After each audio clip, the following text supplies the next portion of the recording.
하나님께 영광을 돌립니다. 여러분, 이제 이번 주에 설 명절이 있습니다. 설에 절을 하면 세뱃돈을 주면서 덕담을 건네지 않습니까? 새해 복 많이 받아라, 건강해라, 올해는 좋은 일이 많아라, 이런 이야기들을 하지요. 근데 이제 새해는 복 많이 받아라 라고 이렇게 했을 때 그 복이라고 하는 개념이 우리 주님께서 말씀하시는 복하고는 조금 거리가 있을 때가 있죠. 이런 생각을 해봤어요. 만약에 우리가 하나님 앞에 세배를 드린다면 우리 주님께서는 덕담을 어떤 식으로 하실까? 그게 아마 이 팔복일 것입니다. 이렇게 너희가 진짜 복된 삶을 살아라. 그 복된 삶이 무엇입니까? 팔복을 잘 되새김질하면서 살아가면 진짜 너희가 복을 누릴 것이다. 그래서 이번 명절에는 하나님의 덕담이라고 볼 수 있는 팔복을 묵상하면서 지내보는 건 어떨까? 이런 상상을 하게 되어집니다. 여러분, 하나님께서 팔복을 말씀하시면서 그 첫 번째 복이, 우리 주님께서 팔복을 말씀하시면서 첫 번째 복이 심령이 가난한 자는 복이 있나니 천국이 그들의 것이며, 이렇게 말씀하셨잖아요. 근데 이때 이제 심령이 가난하다라고 하는 뜻은 영이 가난하다, 영이 헐벗었다, 영이 파산이다, 이런 겁니다. 그러니까 내 영이 파산이어서 도저히 하나님을 의지하지 않고는 살아갈 수 없는 사람, 그런 사람들이 오히려 복되다는 거예요. 왜냐? 하나님을 전적으로 의지할 수밖에 없으니까 천국을 그들이 누리면서 살아가게 되어진다. 그래서 심령이 가난한 자는 복이 있나니 천국이 그들의 것이며, 이렇게 말씀하신 거죠. 이 심령이 가난한 자는 어떻게 되어지냐면, 이 뭔가 하나님 앞에서 잘 살아가고 싶어요. 영적으로 부유하고 싶어요. 죄를 짓고 싶지 않아요. 의롭게 살아가고 싶고 기뻐하고 사랑하고 감사하면서 살아가고 싶어요. 그런데 해보려고 하는데 안 되는 거예요. 영적으로 나는 파탄한 자이구나, 애써보지만 안 되는 거예요. 그 영적으로 파산을 만들어내는 그 요인이 뭐냐? 그게 죄라는 거예요. 그래서 끊임없이 자기를 붙들어서 영적으로 파국으로 몰고 가는 이 죄를 바라보게 될 때 어떻게 되느냐? 애통하게 되어진다. 이렇게 연결이 되는 거예요. 여러분, 애통하는 자는 복이 있나니 저희가 위로를 받을 것이며, 이랬잖아요. 여러분, 애통하는 게 뭔 복이 있겠습니까? 다 웃고 즐기고 그러는 거 좋아하죠. 명절 때 되면 텔레비전에서 방영하는 거 있잖아요. 그런 드라마 가운데 나홀로 집에, 그거 기억나십니까? 그래서 막 애기 하나가 막 도둑들하고 싸우면서 도둑을 골탕 먹이는 걸 볼 때마다 막 웃으면서 즐거워하잖아요. 그렇게 웃고 즐기는 게 재밌는 것이지, 거기서 막 이렇게 울고 짜는 드라마를 만약에 이 명절에 방영을 한다고 생각해 보십시오. 사람들 별로 그거 채널 돌리기 쉽지 않겠습니까? 근데 성경은 어떻게 애통하는 자가 복이 있어서 저들이 위로를 받을 것이라고 말씀하시는가? 그게 우리의 실상이기 때문에, 그게 우리의 실제이기 때문에 너 자신을 잘 직면해 봐라. 너 자신의 실상을 덮어놓고 그리고 나서 막 웃으면 그 웃음이 진짜냐는 거예요. 공허하지 않느냐는 거예요. 진짜 네가 네 내면 깊숙한 곳에서 만족을 얻을 수 있느냐? 그렇지 않다. 너는 너의 실상을 알아라는 거예요. 그래서 자신의 실상을 알게 되어질 때 애통해하고, 그러면서 하나님 앞에 엎드릴 수밖에 없는 것이다.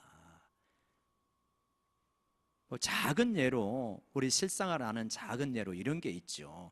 지난 금요일 날 금요 기도회를 끝났는데 아마 금요 기도회 때부터 감기가 막 밀려오는 거예요. 근데 주일 있죠, 명절 있죠. 명절에는 또 시골 가서 어머니하고 보내야 되고 막 그러는데, 또 이렇게 감기가 이렇게 확 밀려오면 안 되잖아요. 그래서 그냥 기도 시간이 끝나자마자 빨리 재촉해가지고 집에 가가지고, 그래서 이제 판코레이를 하나 사가지고 가가지고 이제 이불 뒤집어 쓰고 막 몸을 회복하려고 하는데, 딸이 들어와가지고 입 바른 소리를 하나 하는 거예요. 그냥 집에 들어와가지고 이제 온도가 높으면, 보일러 온도가 높으면 내리기 바쁜 사람이 자기 좀 아프다고 전혀 온도만 올리고 편히 쉰다고 그러는 거예요. 그래서 참 그 말이 맞기는 맞다. 다른 가족이 아프더라도 온도를 내리기 바쁜 사람이 자기가 아프니까, 감기 기운이 있으니까 온도 팍 올려놓고 나 빨리 나아야 된다는 거예요. 이게 일종의 자기 중심성이죠. 이 정도는 그래도 봐줄만 합니다. 근데 진짜 자기 중심성이 이제 강하게 드러날 때는 못 봐주는 거죠, 우리가. 그 대표적인 사람이 누구냐면 다윗이에요. 다윗은 평상시에 참 괜찮은 사람이에요. 하나님이 뭐라고 그러시냐? 내 마음에 합한 사람이라는 거예요. 원수를 해칠 수 있는 기회가 주어지지만 원수를 해치지 않잖아요. 하나님께 모든 것을 맡기는 게 다윗입니다. 얼마나 진짜 순전한 사람입니까? 그런데 다윗이 모든 것이 안정이 되어지고 왕으로서의 지위가 굳건해지고, 이제 누구도 감히 다윗에 대해서 함부로 행동할 수 없을 때, 유혹이 들어왔을 때 그 유혹 앞에 완전히 굴복합니다.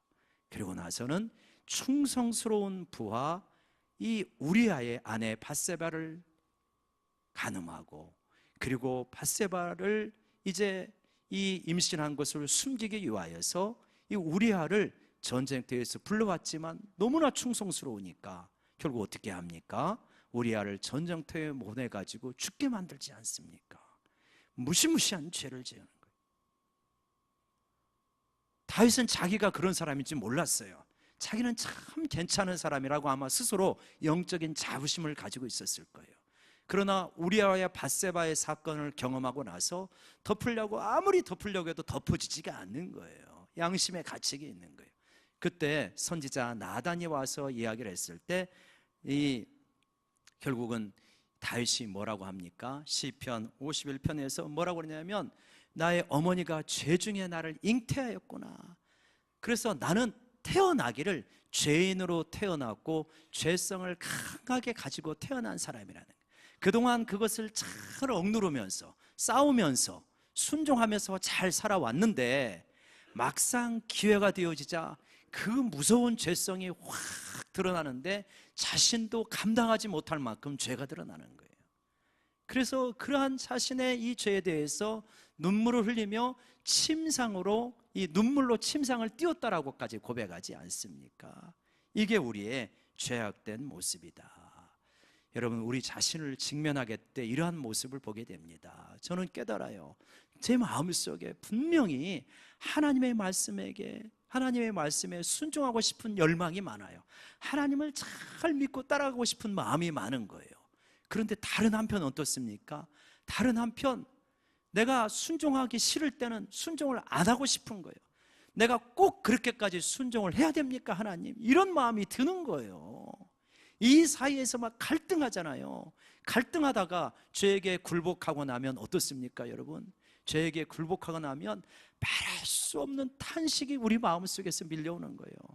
로마서에서 말하는 성령의 말할 수 없는 근심과 탄식이 밀려와서 어찌할꼬 탄식할 수밖에 없는 우리 자신, 이게 우리의 실상이지 않습니까? 나는 진짜 그 길을 가기 싫어요. 나는 죄를 미워해요. 그런데 한편으로는 죄를 좋아해요. 나는 한편으로 하나님을 사랑하고 하나님의 말씀대로 온전히 살고 싶어요. 그런데 한편으로는 내 마음대로 살고 싶은 마음이 있는 거예요. 그래서 이렇게 굴복해가는 내 자신을 바라볼 때 너무나 기가 막혀서 탄식하게 되는 거예요. 애통해 하는 거예요.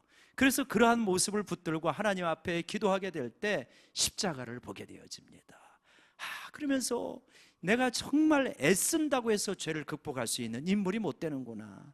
씨름한다고 해서 죄를 이겨낼 수 있는 인물이 못 되는구나. 이 많은 죄를 어떻게 할고 탄식하게 될 때 십자가를 바라보면서 저 십자가를 통하여서 나의 죄가 깨끗하게 정말 한 점도 없이 용서를 받고 사함을 받았다고 하는 것이 얼마나 감격스러운 일인가. 여러분, 우리가 기도하면서 하나님 앞에 나아가서 찬송하며 기도할 때, 보혈 찬송을 부를 때 우리 마음속에 감격이 있지 않습니까? 이렇게 목보다도 더 검은 나의 모든 죄가 깨끗하게 씻겨지고 내가 새로운 존재가 되었다는 것이 얼마나 감사합니까? 근데 애통해 하는 것은 나의 죄만이 아니에요.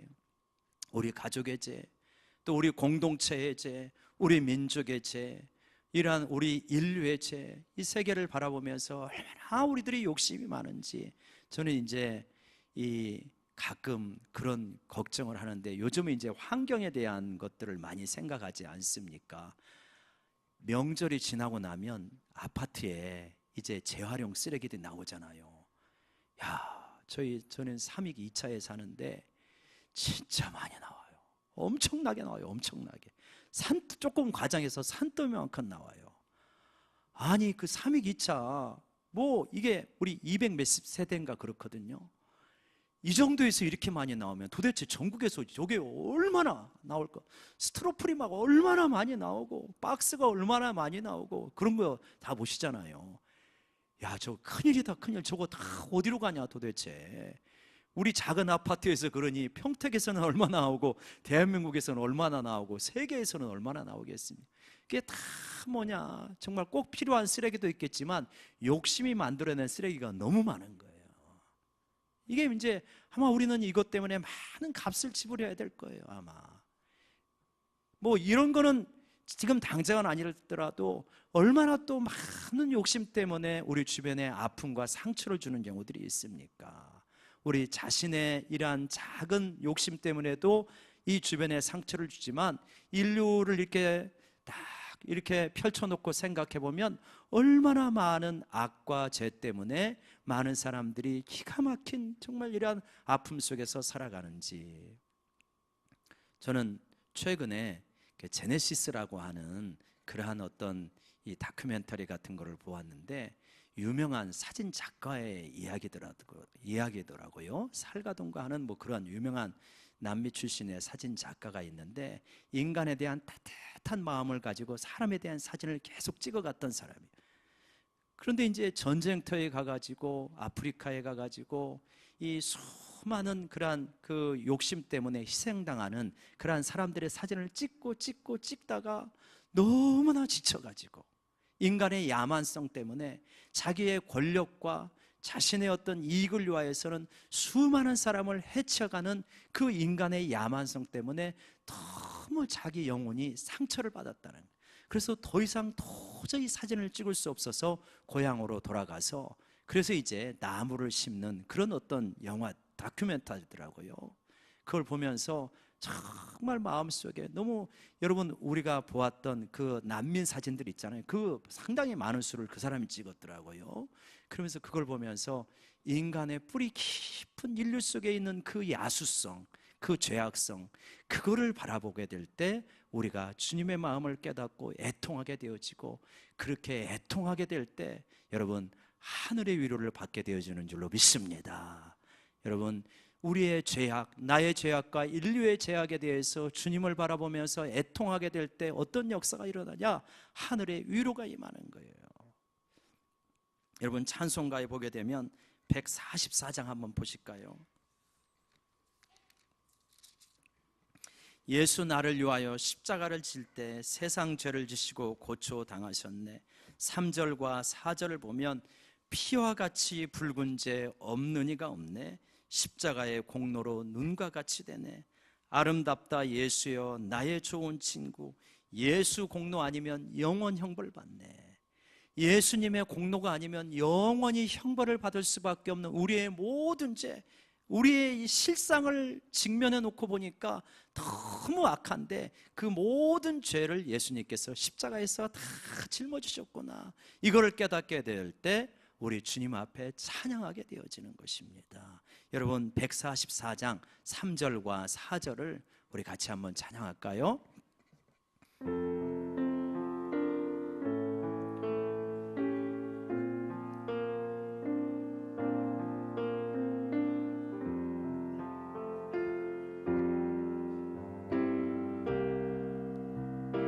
피와 같이 붉은 죄,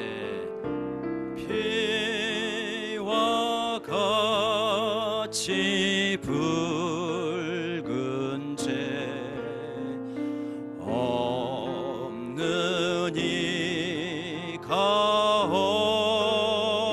없네. 십자가의 공로로 눈과 같이 되네. 예수님, 예수님, 나의 죄 위하여 보배 피를 흘리니 죄인 받으소서.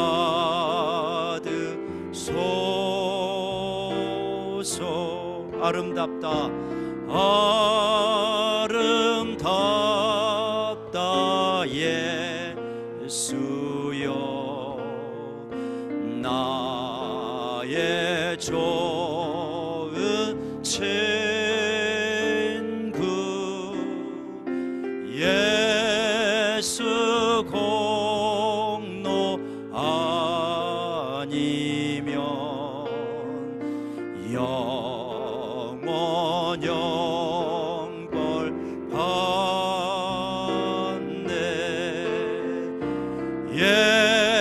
예수님, 예수님, 나의 죄 위하여 보배 피를 흘리니 죄인 받으소서.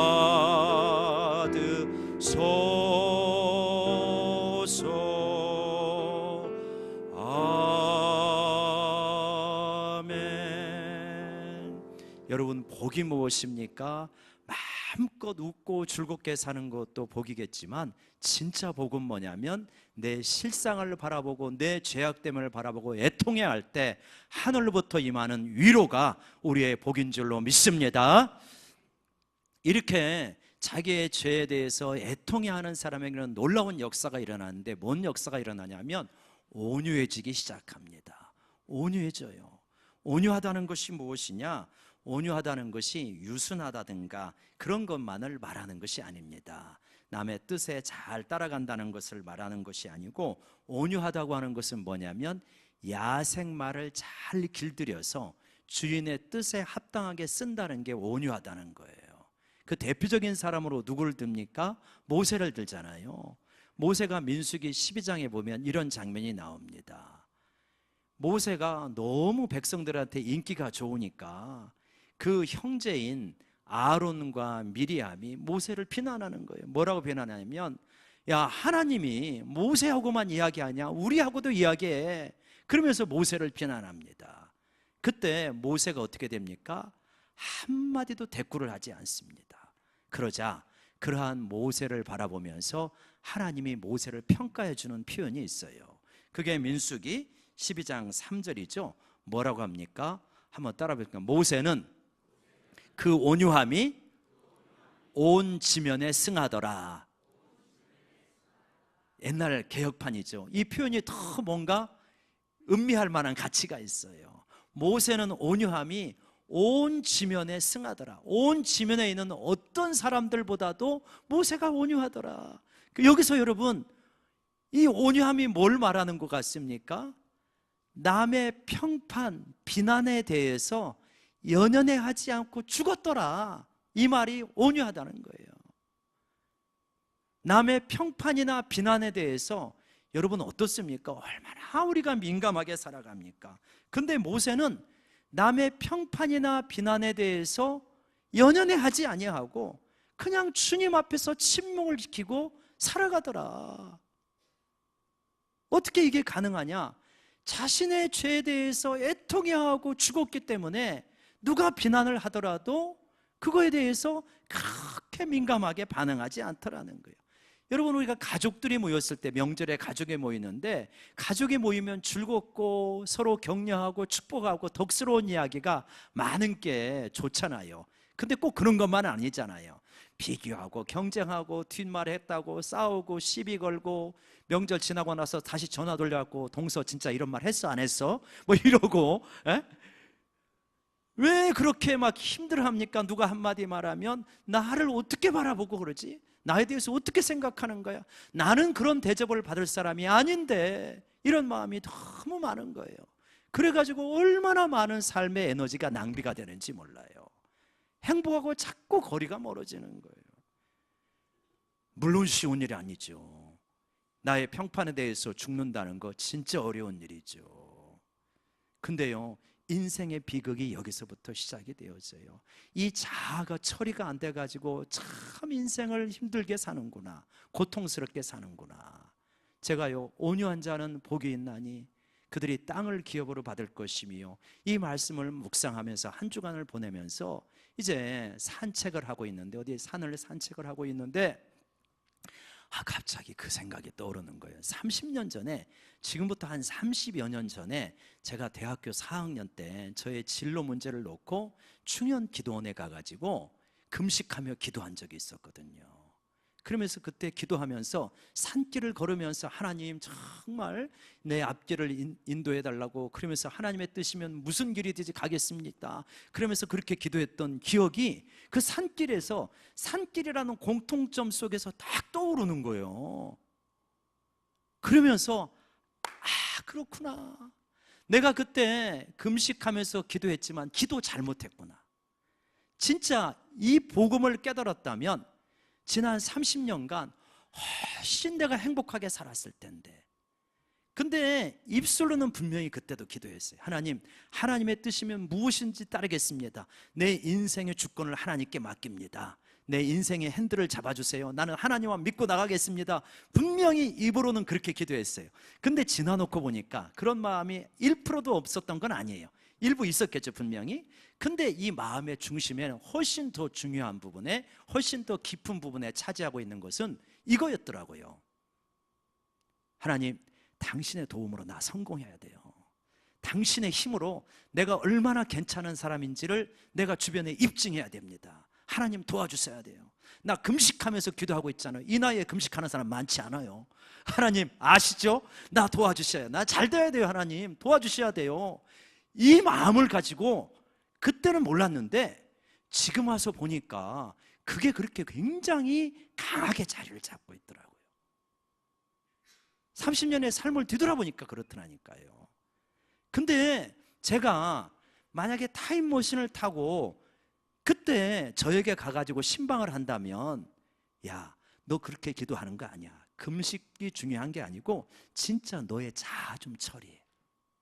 네 자아, 네가 괜찮은 사람이라고 입증하고 싶은 자아, 성공해서 사람들에게 칭찬과 인정을 받으려고 하는 그 자아, 누가 너 하나 비판하면 못 견디는 그 자아, 그 자아 좀 십자가에서 처리해. 그게 진짜 복된 거야, 얘야.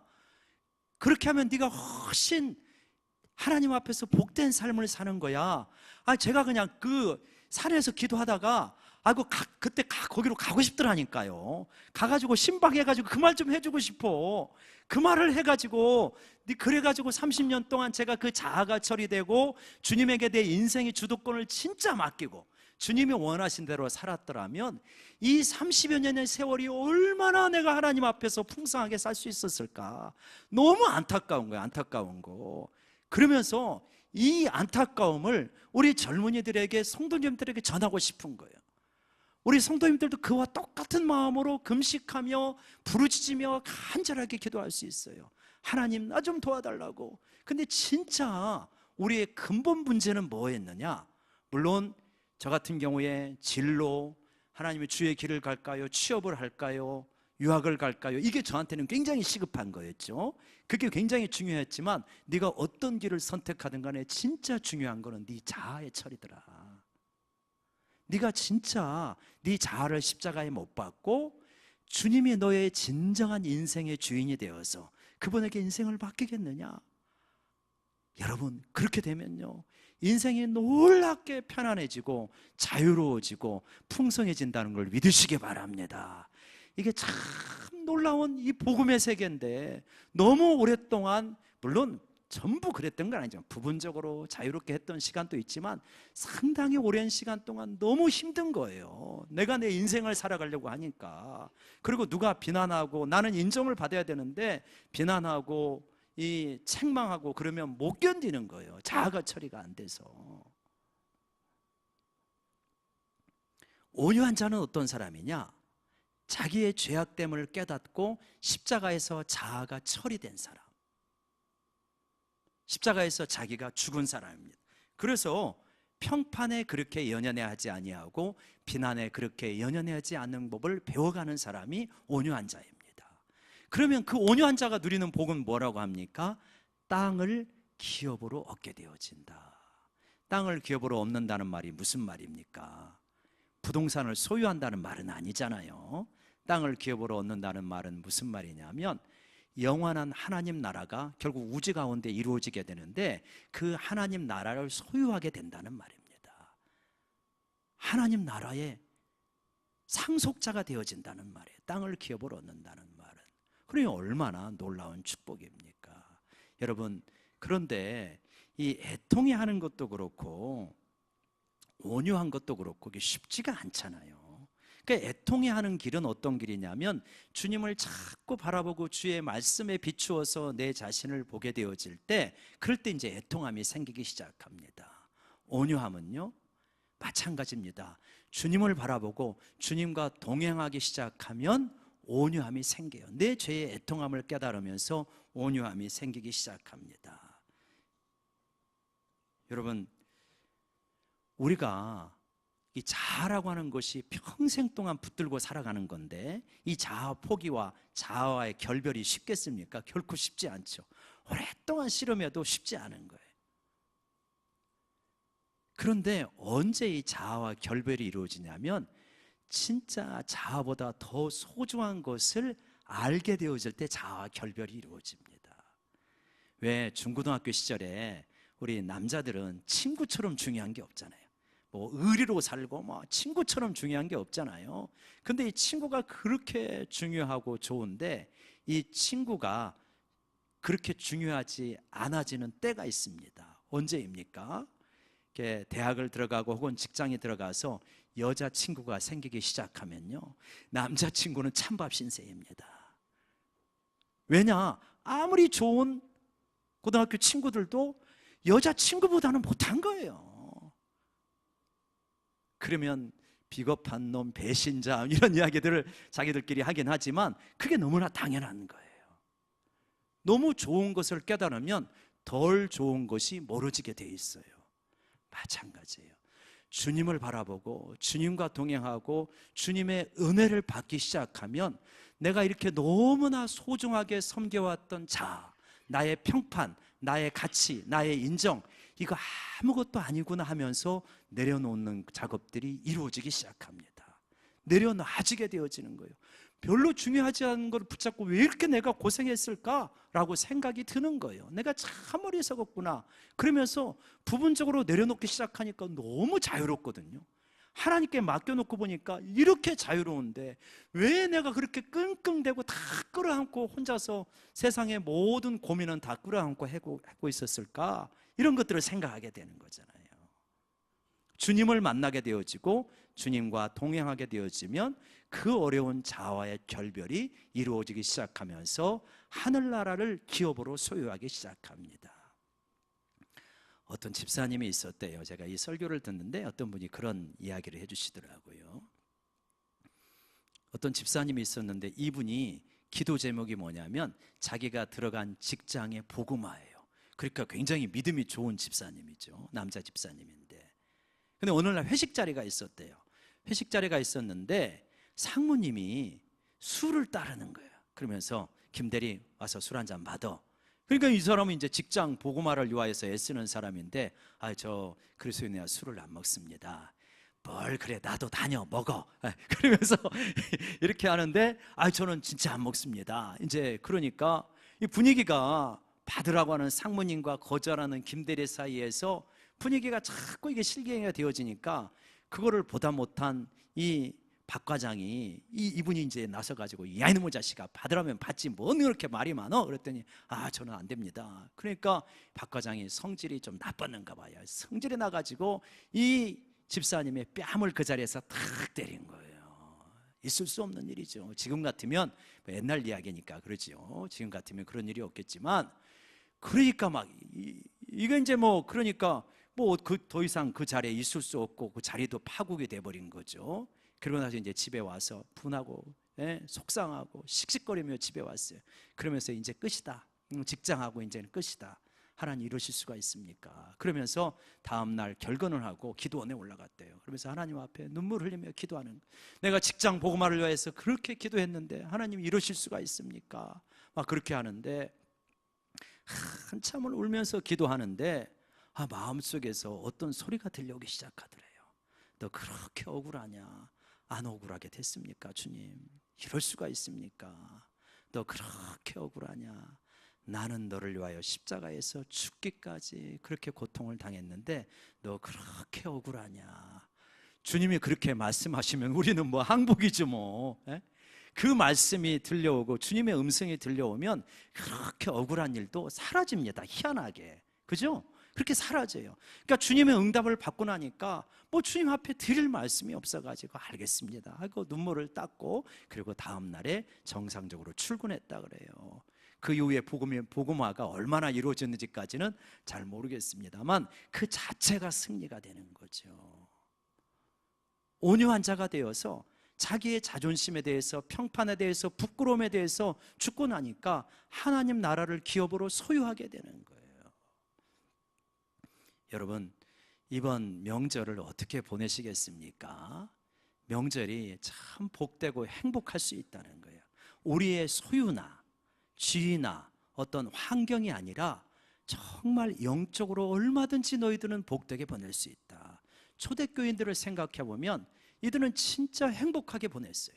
심지어는 손과 발에 착고가 채워지고 감옥에 있어도 감옥 밖에 있는 사람보다도 더 복된 삶을 살아가고 있는 거예요. 그 비밀이 뭐냐면 그 비밀이 팔복에 있다는 거예요. 마음이 가난하여서 주님을 전적으로 의지하고 나의 죄 때문에 애통해야 할 때 하늘의 위로를 받게 되어지고요. 그래서 나의 죄 때문에 나에 대해서 자아와 결발하게 되어질 때 하늘나라를 이 땅에서 내 소유로 맛보게 되어지는 이러한 역사가 일어나게 되는 것입니다. 여러분, 이번 명절에 우리가 이러한 복을 실제적으로 누리기를 원합니다. 그래서 주님과 동행하시면서 좋은 또 시간들을 많이 가지시되 누구보다도 주님을 항상 놓치지 않으면서 주님과 동행하게 될 때 영적인 이 천국이 임하는 역사가 우리 삶 속에, 우리 가정 속에 이루어지게 되기를 간절히 축원합니다. 기도하겠습니다. 하나님